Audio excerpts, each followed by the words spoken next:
Bon, les gars, Céline est à 5 secondes pour trouver le personnage avec ses dessins dans Dragon Ball à partir de maintenant.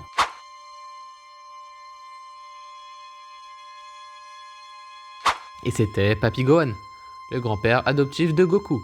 D'ailleurs, je lui ai fait une vidéo de sa carte Nîmes, donc n'hésite pas à la voir. En tout cas, si tu l'as trouvé, tu peux t'abonner dès maintenant, et si tu l'as pas trouvé, bah...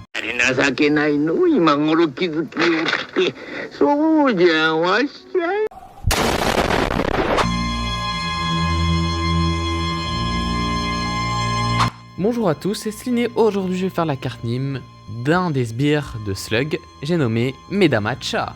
Et maintenant je peux vous dire que j'ai fait toutes les cartes Nîmes de l'arc Saiyan de Dragon Ball Z et du film Dragon Ball Z, l'arbre de la puissance. Et bah maintenant je vais faire ceux des autres films qui sont généralement pas canons, comme celui de Dragon Ball Z, l'arbre de la puissance, mais tranquille.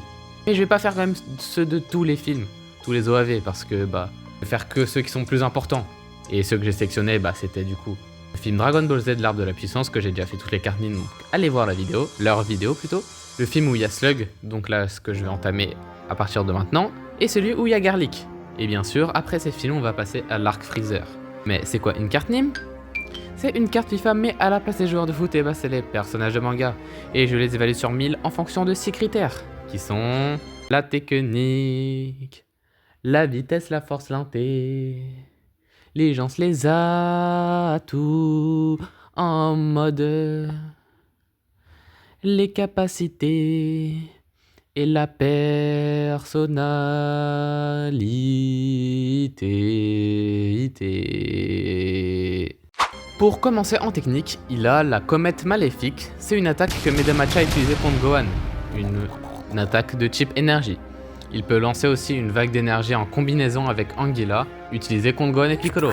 Il a aussi la capacité Meda, elle lui permet de libérer 4 petits clones de lui-même, qu'il appelle Meda, de son corps pour combattre, et aspirer l'énergie de ses ennemis au contact. En plus d'utiliser les Meda, Medamacha peut également drainer l'énergie en perçant la peau de ses cibles, avec ses gros crocs suçant leur énergie comme un vampire.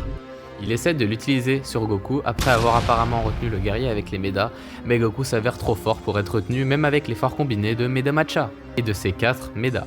Et ouais, les gars, je vous ai dit, rien n'arrête Goku, rien. Donc il a un 80 en technique. En vitesse, Medamacha ne montre pas de vitesse exceptionnelle en combat direct. Il est relativement lent comparé à des personnages comme Goku ou Piccolo. Sa principale stratégie repose sur ses mini-clones qui sont rapides et peuvent attaquer et drainer l'énergie de ses adversaires plutôt que sur une vitesse personnellement élevée. Du coup, il a un 87 en vitesse. En force, Medamacha est un combattant assez puissant pour affronter des guerriers de niveau intermédiaire comme Gohan. Sa force physique est au-dessus de la moyenne, mais il n'est pas à la hauteur des Saiyans ou de guerriers de premier rang comme Piccolo. Sa capacité principale consiste à affaiblir ses ennemis en absorbant leur énergie avec ses mini-clones. Et ça mérite un bon 89 en force. Autour de l'intelligence. Medamacha montre une intelligence tactique modérée. Il utilise ses mini-clones pour drainer l'énergie de ses adversaires avant d'engager le combat lui-même. Cette stratégie montre qu'il sait exploiter ses capacités de manière efficace pour affaiblir ses ennemis avant de les affronter directement. Et bah, il a un 64 en intelligence. Après l'intelligence, c'est au tour des atouts. Il peut lancer des vagues d'énergie combinées, il a la comète maléfique, il a les Meda, il est rapide, fort, un peu intelligent, il peut voler et il a l'armement de Slug. On le voit notamment au début du film. Au secours! Wesh, poto, y'a quoi? J'en peux plus de garder ces Meda à l'intérieur de moi. Mais pourquoi? Normalement, ils sont inactifs dans ton corps. C'est ce qu'on croit, mais pas du tout. J'entends des choses sombres. Tu veux que je te le dise? Non merci, je crois que tu devrais aller voir un psy, mec. Hein. Vas-y, j'y vais tout de suite. Ok, il mérite la note de 87 en atout. Et pour finir cette carte Nîmes, je vais terminer avec sa personnalité.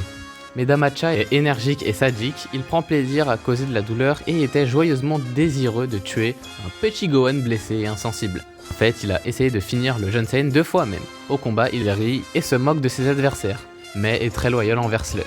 Et donc, il mérite un 50 en personnalité.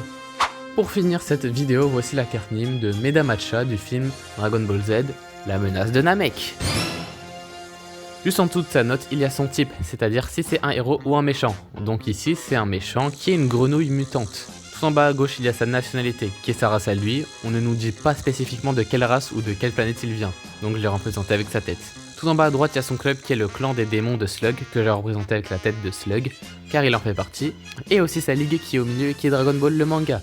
que j'ai représenté avec une Dragon Ball. Logique. Et encore au-dessus, il y a ses caractéristiques. Tech pour technique, vite pour vitesse, pour force, INT pour intelligence, Ato pour atout les capacités et PER pour la personnalité. Et il est en or rare, avec une note de 81 général.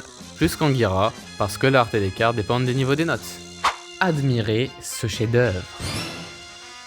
Bon bah c'est la fin de la vidéo, lâche un petit like pour me soutenir et abonne-toi si t'es d'accord avec moi pour les notations de cette carte. Et partage pour que la famille s'agrandisse. Dites-moi en commentaire si vous avez déjà disséqué une grenouille. Moi non. Je devais au début en 5ème en SVT, mais finalement ça a été changé par un cœur de mouton. Ouais. Et donc on se retrouve pour une prochaine vidéo. Ouais. Helicopter, helicopter.